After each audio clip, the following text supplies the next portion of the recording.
Hello and welcome to What I Read, the series of short reviews where I talk about the books that I read this week, and we are talking about Captain Planet and the Planeteers, issue number 3, written by David Pepose, with art by Iman Casillas, colors by Jorge Sutil, and letter by Jeff Eckleberry, and this amazing connecting cover is by Jay Lee and Jun Chung. Check out the progress so far in my collection of this connecting cover.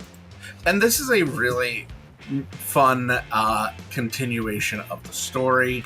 I've said before, this is a darker and edgier version of Captain Planet, but not too dark and edgy. It feels like the comic that Captain Planet and the Planeteers was based off of, even though it's actually based off of the TV show.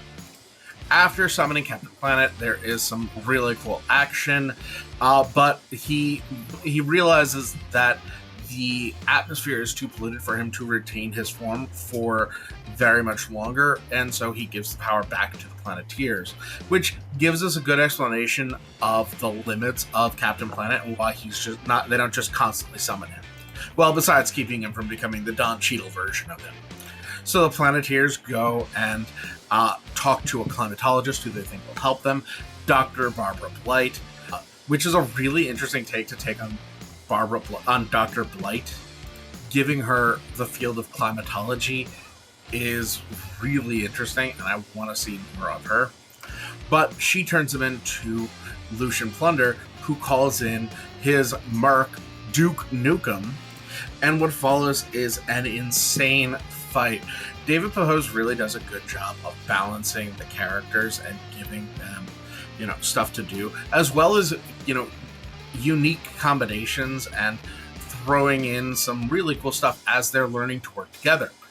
There are other ways to let their powers combine than to just become Captain Planet. Kwame creates a rock construct over Wheeler's fists, allowing him to do lava punches, while G and Linka create a blizzard to freeze him out. The book is also really trying to show that Heart is not a useless power by having Mati use clones of himself to try and get closer to Duke Nukem so he can talk to him and reach him, heart to heart, even if that doesn't work. That's a cool power that I really want to see come back and do more with. There's just so much going on in this, and it's a really cool story, and of course I'm going to give it an A+.